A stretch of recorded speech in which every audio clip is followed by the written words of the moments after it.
चलो हम बात कर लेते हैं एक पुजारी की, एक अच्छे इंसान की, भारत के भगवान की और भारत के दोगलों की। चलिए हम बताते हैं हम किसकी बात करने जा रहे हैं। कसाब की।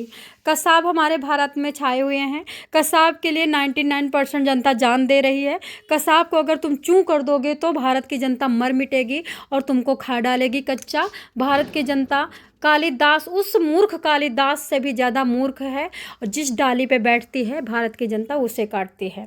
हाथ में कलावा बांधता है अचबल अजफल रुल हक का गंदा खेल। हाथ में कलावा बांधता है, गले में कंठी पहनता है, माथ पे तिलक लगाता है और भगवान हनुमान जी का नाम लेता है।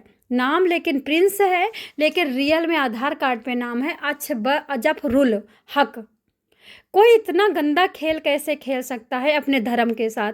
अगर आपका धर्म प्यारा है तो दूसरे के धर्म को आप क्यों अपना रहे हो।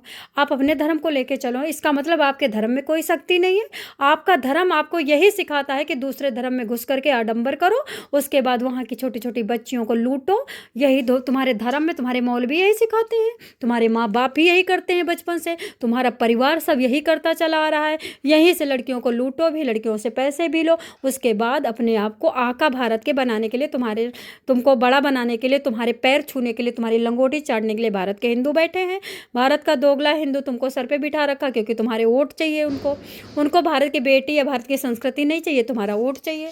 तो दोस्तों चलिए हम सिलसिलेवार से जानते हैं। मैं सोनी क्राइम न्यूज स्टोरी से। अछबल रुक हक अपना नाम प्रिंस रखता है, हाथ में कलावा बांधता है, खुद को हिंदू बताता है, हिंदू युवतियों के करीब आता है, उनका नंबर लेता है। नंबर लेने के बाद उनके काम के बारे में जानकारी लेता है, उसके बाद धीरे धीरे बात करता है, काम लगवाने के लिए दोस्ती करता है, उन्हें प्रेम जाल में फंसाता है, शायरी भेजता है, व्हाट्सएप भेजता है, अपने अच्छे अच्छे कामुक फ़ोटो या फिर चश्मा लगाए हुए फ़ोटो भेजता है, शादी का झांसा देता है, फिर उसके पहले ही शारीरिक संबंध बना लेता है। यहाँ पे इसकी गलती मैं नहीं दूंगी। अच्छा करते हो तुम शारीरिक संबंध बनाओ, क्योंकि तुम्हारा तो धर्म बताता शारीरिक संबंध बनाओ, तुम बनाते हो, तुम धर्म के, दीन के, ईमान के पक्के हो, तुम्हारे जो धर्म में लिखा वो तुम करते हो। लेकिन यहाँ पे जो लोमड़ी औरतें जिनको तुम फंसाते हो, हवस की मारी हुई अपने हिंदू के पास नहीं जाएंगी, अपने किसी हिंदू के पास जाकर के नहीं थोड़ी देर बैठ के मजाक करेंगी, तुम्हारे पास आएंगी।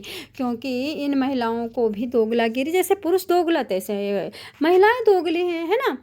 उसके बाद क्या करता है, झांसी शादी का झांसा देता है, शारीरिक संबंध बना करके वीडियो बना लेता है।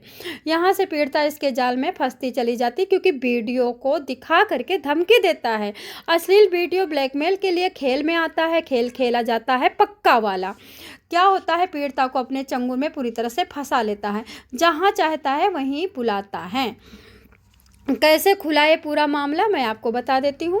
एक लड़की ने हिम्मत करके पुलिस को उसकी सारी बात बताई। ये खुद पीड़िता थी और उसके अत्याचारों से परेशान हो चुकी थी, मरने जा रही थी। मरने के जाने के पहले इसके दिमाग में आया तो मरूँ तो मरूँ, लेकिन सारी हिस्ट्री लिख करके थाने में दे के मरूंगी। अब तो मरना ही है तो छुपा के क्यों मरूं। यहीं पे खेल बिगड़ जाता है। किसका? अफजरुल हक का, प्रिंस बने हुए राजकुमार का। खुद पीड़िता उसके अत्याचारों से परेशान होती है। पीड़िता के मुताबिक बस्ती में स्थित एक प्राइवेट हॉस्पिटल में ये काम करती है। यहाँ 2022 में इसकी मुलाकात प्रिंस उर्फ अफजरुल हक से होती है। प्रिंस ने खुद को हिंदू बताया है, कलावा तिलक लगाना उसका शोभा दे रहा था, उसको उसका धर्म बता रहा था, उसे अच्छे अस्पताल में नौकरी दिलवाने के लिए नंबर मांगता है। उसके बाद फिर चैट, वही आई लव यू, वही शेरो शायरी, रसियापना, मतलब डैमेज कर देता है पूरी तरह से लड़की के दिमाग को। पीड़िता के मुताबिक धीरे धीरे प्रेम जाल में फंसाता है, उसे शक ना हो इसलिए अपने हाथ में वो कलावा बांधता है। उसने भरोसा जीत लिया था, उसे पता चल गया था कि प्रिंस एक सच्चा हिंदू है। शादी के नाम पर रेप करता है मगर शादी नहीं करता है। इसके बाद युवती उसके घर पहुंच जाती है। आरोपी के घर जब पहुंचती है तो सारे परिजन क्या करते, दरवाज़ा बंद कर लेते हैं। जितने भाई और बाप होते सब मिल करके साथ में उसके साथ गैंग रेप करते हैं। वाह भाई वाह, क्या बात है। मतलब एक भाई के सामने ये काम कर सकता है क्या? भाई भाई को दिखा करके ये सब काम कर सकता है? वाह भाई। लेकिन मुस्लिम कुछ भी कर सकता भाई, बहुत तेज है, दीन ईमान है ना उनका, अच्छा दीन ईमान है। ठीक है, अच्छे दीन ईमान वाला अच्छा ही काम करता है। आपका दीन ईमान भाई बहुत अच्छा है, आप ऐसा ही करो। इतना गिरो, इतना गिरो, इतना गिरो, इतना गिरो कि 1000 मिलियन गिर जाओ, उसके बाद भी तुम्हारे पैर ही पूजे जाएंगे। हम पूजेंगे, आइए हम पूजते हैं, लेकिन सॉरी, हम अच्छे वाले मुस्लिम के पूजते हैं, हम तुम्हारे नहीं पूजते। हम सच बोलने के लिए कायल हैं, हमारी मजबूरी है सच बोलना, हम तुम्हारे नहीं पूजते, कतई नहीं पूजेंगे। तो दोस्तों, आपको बताना चाहूँगी, उसके परिजन उसे प्रताड़ित करते हैं, उसके भाई तक को किडनैप करने की धमकी देते हैं। अब संबंध बनाने का सिलसिला शुरू हो गया है। जब भी घर का बाप चाहता है संबंध बना लेता है, जब भी घर का भाई चाहता है संबंध बना लेता है। अब इनका दायरा बढ़ने लगा, रिश्तेदार भी आने लगे थे उस लड़की को संबंध बनवाने के लिए। पीड़िता का कहना है आरोपी अजफरुल हक उर्फ प्रिंस थाने का हिस्ट्री शीटर अपराधी है। उसके काले कारनामों में उसके घर वाले भी उसके साथ देते हैं, पैसा वसूलते हैं। इनका काम यही है कि बच्चियों को फंसाओ, उनके वीडियो बनाओ, उसके बाद वीडियो बेचो, वीडियो से पैसे कमाओ, और उसके बाद बेटियों को धर्म चेंज करके नेपाल के रास्ते भेज दो।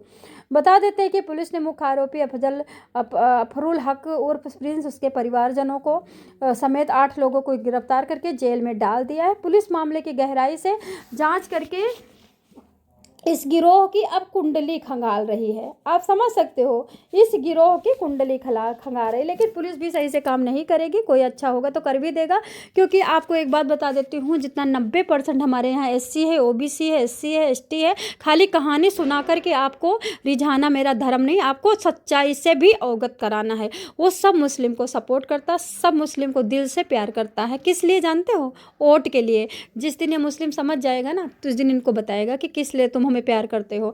हम समझ गए, लेकिन मुस्लिम नहीं समझ पा रहा है। उधर मुस्लिम कहता मैं बुद्धिमान भी हूँ। वाह भाई, मुस्लिम बुद्धिमान भी हो और समझ कुछ नहीं पा रहे हो, तुम्हें लूटा जा रहा है। फिलहाल लूट आप भी रहे हो। 100 से ज़्यादा लड़कियों से संबंध बना चुका था ये अफजुल रख, प्रिंस के नाम से नहीं, अलग अलग नाम से। ठीक है, आप समझ सकते हो। 100 से ज़्यादा औरतों के वीडियो बना करके बेच चुका था, 100 से ज़्यादा औरतों के शादी का झांसा दे चुका था। कलावा बांधने वाली बस्ती के अफजुल रुक हक की कांड सन्न कर देगा। बस्ती के अफजुल हक जेल में है, उसके साथ उसके परिवार के कई सदस्य जेल में हैं। बस्ती पुलिस उसकी पूरी कुंडली खंगाल रही है। खुलासे चौंकाने वाले हैं। उत्तर प्रदेश के बस्ती से लव जिहाद केस में बढ़ोतरी हुई है। कहते पुलिस को सन्न करके रख दिया इस मामले ने। जैसे जैसे पुलिस आरोपी अजफरुल हक उर्फ प्रिंस की कुंडली खंगाल रही है, वैसे वैसे लड़कियां निकल रही हैं। मामला सन्न कर देने वाले खुलासे हो रहे हैं। अब सामने आया है कि आरोपी अफरुल हक उर्फ प्रिंस, उसके परिवार गिरोह ने या 1 या 2 3 नहीं बल्कि 100 से अधिक हिंदी लड़कियों को जाल में फंसा करके ज़िंदगी नरक बनाई है। और तुमने नरक बनाई है ना, तो ठीक ही तो किया है कि ये लड़कियां अपनी मम्मी को प्यार नहीं करती, तुम्हें प्यार करती। वाओ। जांच में सामने आया है कि अजफरुल हक उर्फ प्रिंस अपने परिवार के साथ पूरा गैंग चलाता है। पहले हिंदू लड़कियों को फंसाया जाता है, अश्लील वीडियो बना के अश्लील वीडियो बेचा जाता है, उन्हें ब्लैकमेल किया जाता है। अजफरुल हक उर्फ प्रिंस खुद को हिंदू बताता है, लड़कियों को फंसाता है, फिर उनको इस्तेमाल करता है, उन्हें ब्लैकमेल करता है, देह व्यापार में धकेल कर बेच देता है। यहाँ तक कि लड़कियों को अलग अलग राज्यों में बेचा जाता है। कुछ लड़कियों को नेपाल के रास्ते अश्लील वीडियो बनाने के चक्कर में दूसरे देशों में भेजा जाता है। अश्लील वीडियो होने के चक्कर में पीड़ित लड़की किसी से आवाज़ नहीं उठा पाती है, दलदल में फंस जाती है। कहते हैं ये जो लड़की है, जो पीड़िता है, जो हॉस्पिटल में काम करती है, ये काफ़ी अच्छी पढ़ी लिखी थी, उसके बावजूद शारीरिक संबंध भी बना लेता है और उसके पीड़िता को अपने परिवार के चंगुल में भी फंसा देता है और उसके वीडियो भी बेचता रहता है। इसकी पढ़ाई लिखाई धरी की धरी रह जाती है। इसे सच्चा प्यार नजर आता है। वाह भाई वाह। इस तरह से चंगुल में फंस जाने के बाद जब इसको कोई रास्ता नहीं दिखता, तब ये मरने जा रही होती है। मरने के टाइम इसको दिमाग में आता है कि क्यों ना मैं मरते मरते अजफरुल हक का बेड़ा गर्क करती चलूं, क्योंकि पढ़ी लिखी थी, दिमाग रेल थोड़ा कम चलता था। ठीक है, तो इसने जब थाने में सारी रिपोर्टें दी, तो जब अफजुल हक पकड़ा गया, तब सारा तमाशा खुला कि अफजुल अभी तक 100 लड़कियों के MMS बेच चुका है, यानी गंदी वीडियो बेच चुका है। ठीक है, तो दोस्तों, जो लोग भाईचारा या सेकुलरिज्म करते हैं करो, लेकिन पहचान के करो। कौन ऐसा मुस्लिम है जो कलावा बांधता? सच्चा कट्टर मुस्लिम को पहचानो, वो कभी भी कलावा नहीं बांधेगा। ठीक है।